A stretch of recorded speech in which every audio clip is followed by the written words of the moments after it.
అందరికీ నమస్కారం. గత 4 రోజులుగా ఇంటర్నెట్లో, సోషల్ మీడియాలో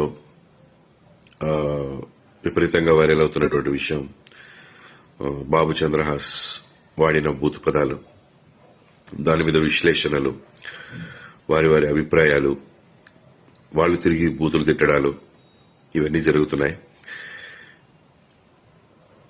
ముందుగా నేను వాటి గురించి మాట్లాడతాను.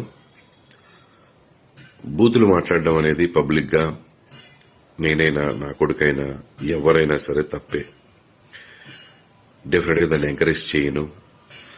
అండ్ ఇది ఫంక్షన్ లో ఆ రోజు నేను సగం పాట అయిన తర్వాత అక్కడికి ఎంటర్ అవ్వడం జరిగింది. ఎంటర్ అయిన తర్వాత పాట అయిపోయిన తర్వాత మా బాబుతో చెప్పడం జరిగింది, నాన్న ఇలాంటివి పబ్లిక్ గా వాడకూడదంటే, సరే daddy next time I don't repeat అని చెప్పాడు. అది ప్రైవేట్ గా చెప్పడం జరిగింది, నాట్ పబ్లిక్ గా. సో బాగుంది, అక్కడితో అయిపోయింది అది.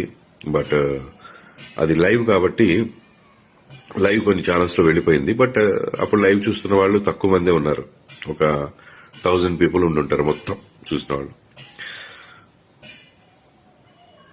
దాన్ని ముక్కగా కట్ చేసి మిగతా వాళ్ళు కెమెరాల ముందుకొచ్చి ఇది వినండి అని చెప్పి వినిపించారు. నా విన్నపం ఒకటే, మీరు తప్పు చేసిన వాడిని శిక్షించాలనుకోవడం తప్పు కాదు, కానీ ఆ ఇదిలో పడి మనం ఇంకో తప్పు చేస్తున్నాం, ఇంకా ఎక్కువ మందికి వినిపిస్తున్నాం వినకూడని మాటల్ని. అది చేయకుండా ఉంటే బాగుండి అనిపించింది. నేను ఓకే, మనం బాధ్యతగా ప్రవర్తించాలి అని అనుకున్నప్పుడు సమాజం పట్ల ఎక్కువ మందికి ఇది వినకూడదు, ఎక్కువ మంది ఇది వింటే పాడవుతారని ఫీల్ అవుతున్నప్పుడు దాన్ని తీసుకొచ్చి మళ్లీ మనం వీడియో ముందు వినిపించడం అనేది అవసరం లేదు. దానికి లీగల్ గా మనం ఏ యాక్షన్ తీసుకోవాలో తీసుకోవచ్చు, మనం ఎలా బుద్ధి చెప్పాలో చెప్పొచ్చు, ఇదంతా చేయొచ్చు. ఆ వీడియో చూపించి మాట్లాడడం ఒకటే కాదు, దాంట్లో 2-3 బూతులు ఉంటే మనం 20-30 బూతులు మాట్లాడుతున్నాం, 100 బూతులు మాట్లాడుతున్నాం. దయచేసి మేల్కోండి. సమాజాన్ని ఉద్ధరిద్దాం అనే ఒక ఉద్దేశంతో బయలుదేరి సమాజానికి ఇంకా నష్టం చేస్తున్నామేమో, అది ఆలోచించండి. అండ్ ముఖ్యంగా అక్కడ నా భార్య గాని, నా కూతురు గాని లేరు, వాళ్ళు చెన్నై షూటింగ్ లో ఉన్నారు. ఆ విషయం తెలియకుండానే చాలా మంది చాలా మాటలు అన్నారు వాళ్ళని. తప్పం, అది పెద్ద తప్పు. ఏదైనా తెలుసుకుని మాట్లాడాలి. ఇంకో ముఖ్య విషయం, నన్ను కూడా చాలా మాటలు అన్నారు. పెంచడం రాదా, పద్ధతి తెలియదా అని. నేను నేర్పించిన పద్ధతులు, నేను నేర్పించిన సంస్కారం, లేదా నేను ఎలా పెంచాను అనేది ఈ ఒక్క పదంతో మీరు డిసైడ్ చేయకూడదు. నా బిడ్డ టాలెంట్ చూడండి, నేను ఎలా పెంచాను.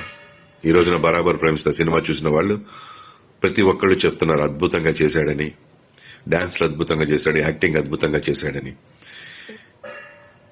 ఎంతో మెచ్యూరిటీ ఉన్న వ్యక్తిగా మాట్లాడుతున్నాడు అని. సో తప్పుని నేను సమర్థించట్లేదు, కానీ తప్పుని ఎత్తి చూపే పనిలో పడి మనం ఎక్కువ తప్పులు చేస్తున్నామేమో, సమాజానికి ఇంకా ఎక్కువ హాని చేస్తున్నామేమో అని అనుకుంటున్నాను.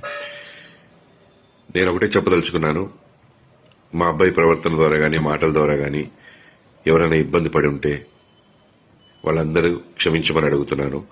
ప్లస్ ఆ రోజు ఆ ఫంక్షన్ కి నా మీద ప్రేమతో వచ్చినటువంటి జేడి చక్రవర్తి అన్న, ఆది సాయి కుమార్ గారు, జయంతి పరాంజీ గారు, వీళ్ళందరూ కూడా నన్ను మన్నించమని నేను కోరుకుంటున్నాను. సారీ అన్న, మీరు నా ఫంక్షన్కి వచ్చినందుకు కొంత అవమానం జరిగింది, మీరు కూడా మాట పడాల్సి వచ్చింది. I'm sincerely sorry for that మీ అందరికీ. అండ్ డైరెక్టర్ గారు, ప్రొడ్యూసర్ గారు, వాళ్ళందరూ కూడా ఎవరు ఇందులో ఇన్వాల్వ్ అవ్వలేదు. సో ప్లీజ్ మాట్లాడేవాళ్ళు అన్ని విషయాలు తెలుసుకొని మాట్లాడండి. ఒక విషయం తెలుసుకొని మిగతా విషయాలన్నీ మాట్లాడకండి, లేదా దాని గురించి మాట్లాడండి. తప్పు లేదు, ప్రశ్నించిన తప్పు లేదు. ఇక్కడే స్టార్ట్ అయింది, ఈ రోజు స్టార్ట్ అయింది. ఇకపైన ఎక్కడ మనకి బూతులు వినపడకూడదు. దాంట్లో నేను కూడా మీతో తోడుగా ఉంటాను. తప్పకుండా మనందరం ఫైట్ చేద్దాం, ఇకపైన బూతులు లేకుండా. బరాబర్ ప్రేమిస్తా సినిమా చాలా బాగుందని ప్రజలు చెప్తున్నారు. తప్పకుండా సినిమా అందరూ చూసి ఆదరించండి. నా బిడ్డ తప్పుని ఇచ్చారు, వాడి టాలెంట్ కూడా ఒకసారి చూడండి, చూసి మీ అభిప్రాయం చెప్పండి. బరాబర్ ప్రేమిస్తా ఇన్ థియేటర్స్. అరే ఏ పిల్ల దాన్ని కన్నవ రెడ్డి మావ